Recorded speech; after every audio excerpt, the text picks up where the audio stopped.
Hello and welcome to livealittlehigher.com. Today we resume our learning on living happy with the book of Rabbi Shlomo Majewski, The Hasidic Approach to Joy. Last week we finished with the concept that we don't need to understand everything.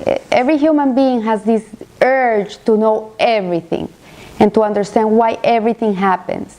When we take this away from ourselves, this need to understand everything that happens, why this person said this to me, why this person looked at me that way, why did he treat me that way, why did this happen, we'll be able to let go and let God in one way, and on the other way we'll be able also to move forward in life. If not, we'll always be stuck and we will be not happy. Today we will be talking about expanding our horizons. And the chapter speaks about us coming to terms with suffering and how difficult it is to be able to accept that suffering is something good for us. And the answer relies in the concept that the Jewish people is one of our 13 principles of faith, that we believe in the coming of Mashiach, and we believe in the resurrection of the souls. And this concept is important because it gives us a different attitude, a different way of looking at life. We realize that this world in which we live, which is called the Olam Hazeh, is not it. There's more than that. There's actually the Olam Haba, which is the world of souls. When a person leaves this world, goes to that other world, and he continues, the soul continues, until Mashiach comes and we will be again in this world, in the physical world, with our bodies, and we will be able to live in peace forever. So here there is an afterlife, which is called the Olam Haba, the world to come. Olam Haba is the world of the souls.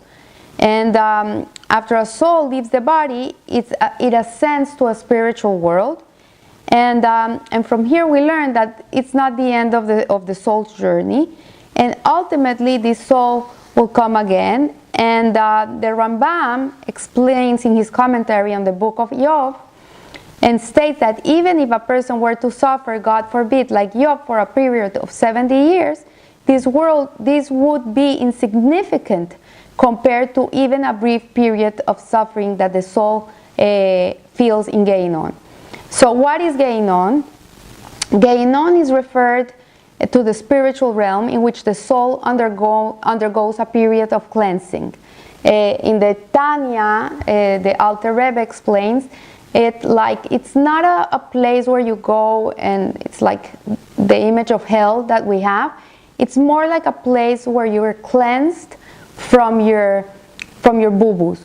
So, for example, if you did sins with passion, then you're gonna be cleansed with ice. And if you did sins because you were not passionate enough, because you didn't care, you didn't care about anything that was happening, then you will be cleansed with fire. Whatever that means, it's not literal.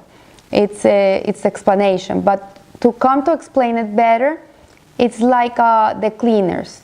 So when you have a nice white dress and you get yellow spots on the dress, you have to send it to the cleaners, and the cleaner will have to put extra special chemicals on that dress to be able to clean it and make it white again. So the same concept applies to us when we come down to this world as babies.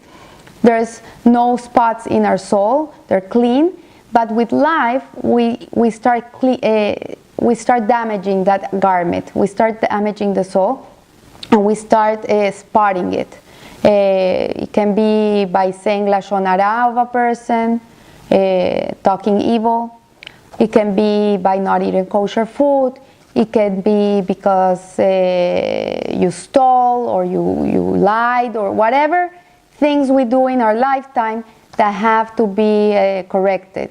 So if they're not corrected in your life, if you don't do teshuvah here, then over there you have to return your garment. It's Hashem's garment. You have to return it and clean it before you give it back. And that's basically the concept. So it's actually 11 months. That's why we do Kaddish for a departed soul.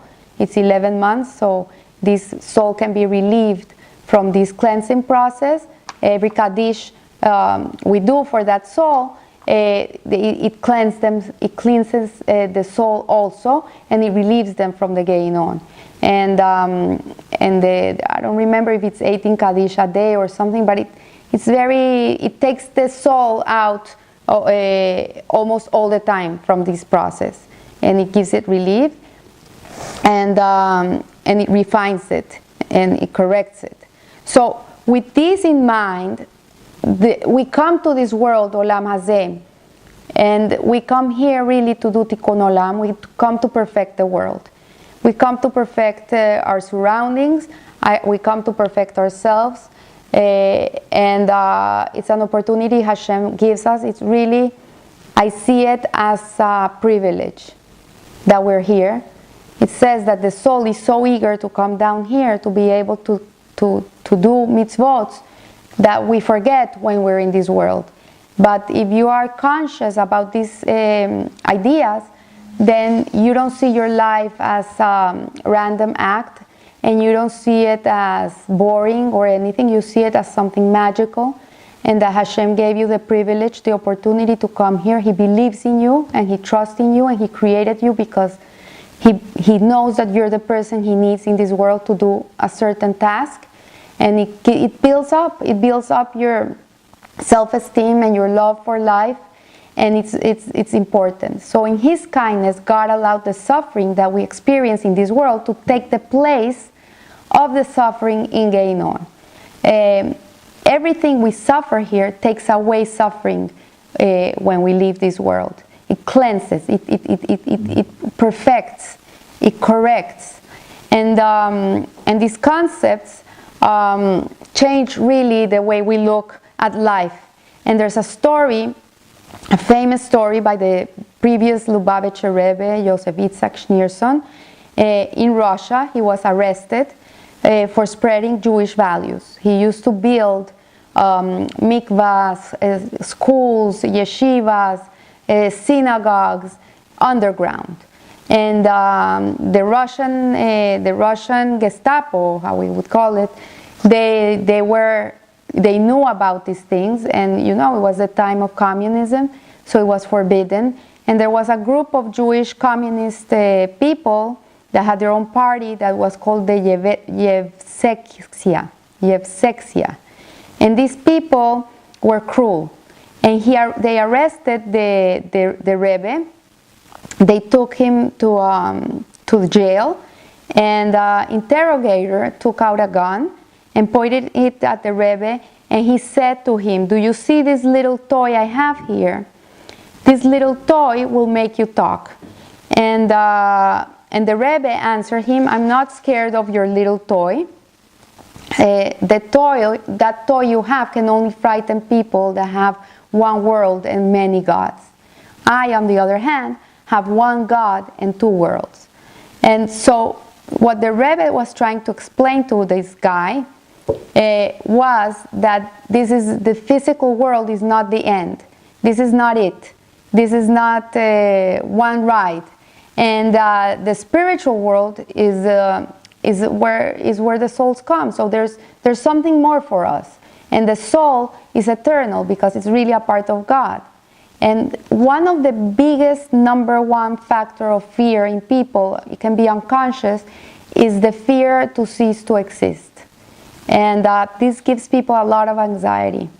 And when you understand that this world is just it's a corridor to go to the next world, then you're not scared.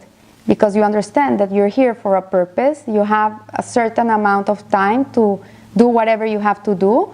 And then you have to move on to the real world. Because we think this is the real world, but this is the world of dreams. This is the world, it's not a real world. And so what appears as a tragedy in this world may prove to be for the best in ultimate sense. So the difference between God and human beings is the difference between the finite and the infinite. And one of the biggest problems we have is that we try to understand God, and it's impossible, because God is infinite and we're finite beings. And we cannot never come to understand Him completely. We're too small for that. And once we are able to get into ourselves humble and understand this concept, then we will be able to live more at peace with ourselves and more at peace with others. And I can confirm and I can guarantee that you can live much, much happier. So we finish here today. I wish you a beautiful week, a blessed week, and I hope to see you next week. Live a little higher.